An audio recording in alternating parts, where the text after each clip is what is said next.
takes. All right, welcome back. We're back with another episode. We're going to jump right in today. So 5 social media predictions for 2020. So I'm going to run through these real quick, and then we're going to hammer out a couple of the topics and get our thoughts. So number 1, video will continue to grow. They said 56% of internet users now use Facebook, Instagram, Snapchat, and Twitter to watch videos. Social commerce will become more popular.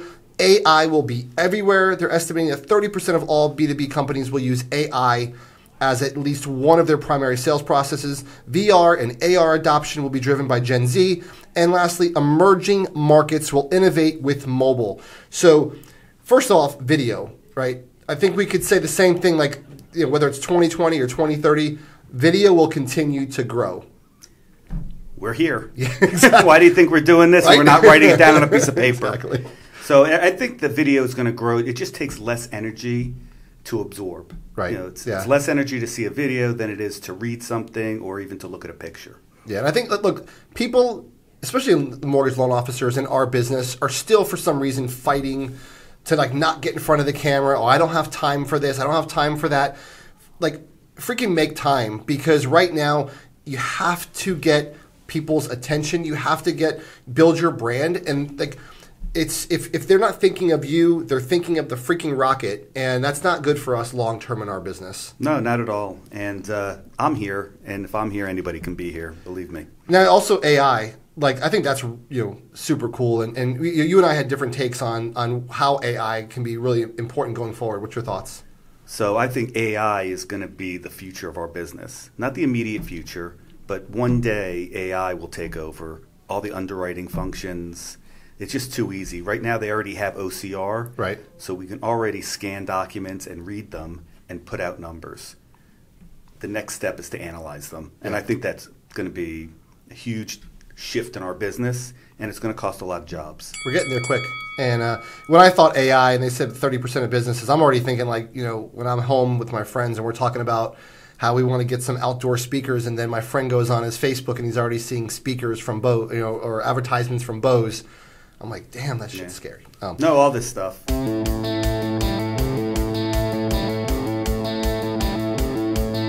So speaking of scary, what's the next topic?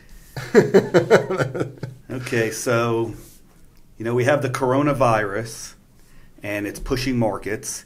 And is the coronavirus it's already pushed rates lower, and it's changed the economy for right now, right. And how's that going to affect us long term?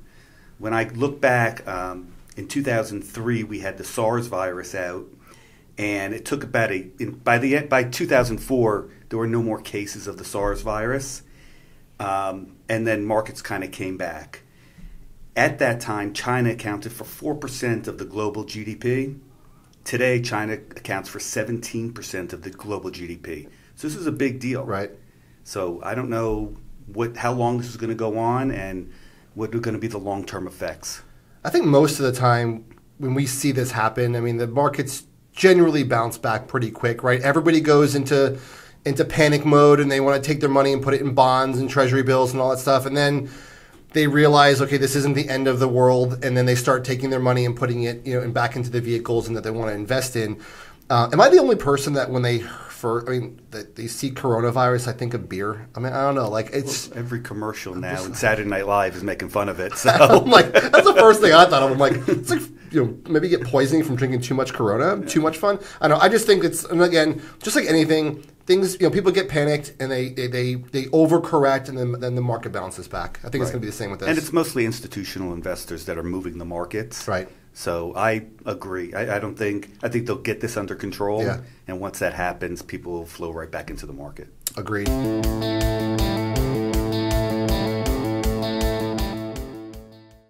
So the next one I thought was a really cool topic for you and I to discuss, and it kind of ties a little bit into the first topic that we talked about, but will a machine replace us, right? So there's an article here from Maxwell and talking a little bit about the future of the loan officer in the digital age, and how some companies are already bragging about, hey, look, you can do the entire mortgage process. I think it was SoFi that was talking about, you don't even have to talk to anybody. You know, it's awesome, right? So, you know, talking about you don't need a processor, underwriters, and loan officers.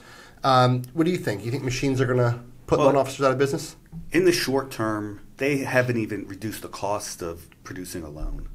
I think the first thing that will happen is make us more efficient, because some of the tasks that we do that take a lot of time, the machines could do quicker.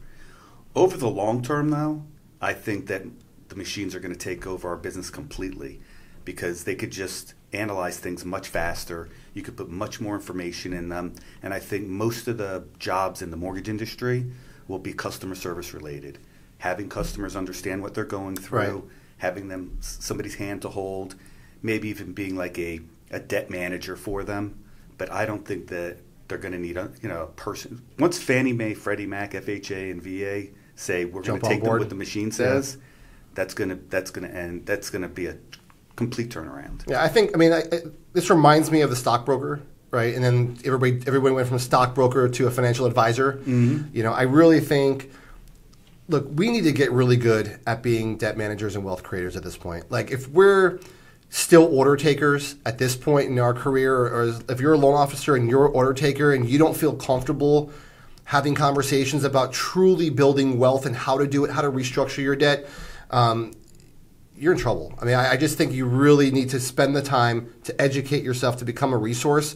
Otherwise, there is nothing that the computer can't do that you can do. You have to have the human component and be good at it if you want to survive. Right. And I think going further, the computer will figure all that out. You'll be able to put all the data in, and it'll tell you different paths that people can take. You just have to be able to communicate it to borrowers, make them feel comfortable. And like I said, I think it's going to turn to more of a customer service, and it's going to reduce the cost of borrowing quite a bit. I agree.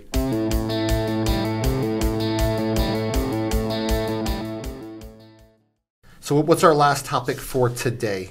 So, we always have our president in the news.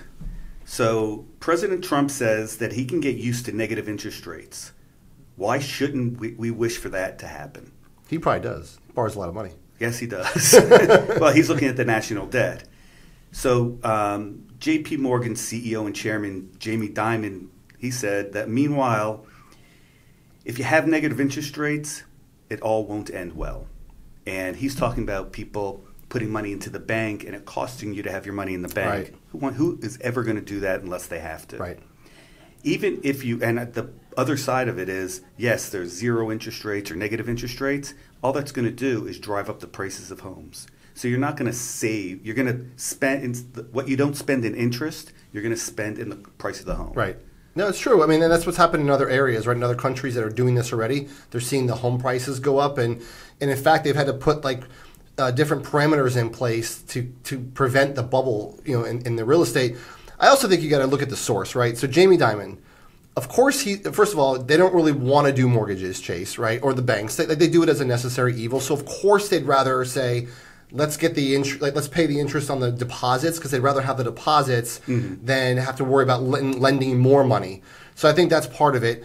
I know in our business, at least for a short period of time, could you imagine what that would do for the refi business if we actually went to a negative interest rate? I mean, well, think about what it would do. Think about what it would do to underwriting guidelines. Right.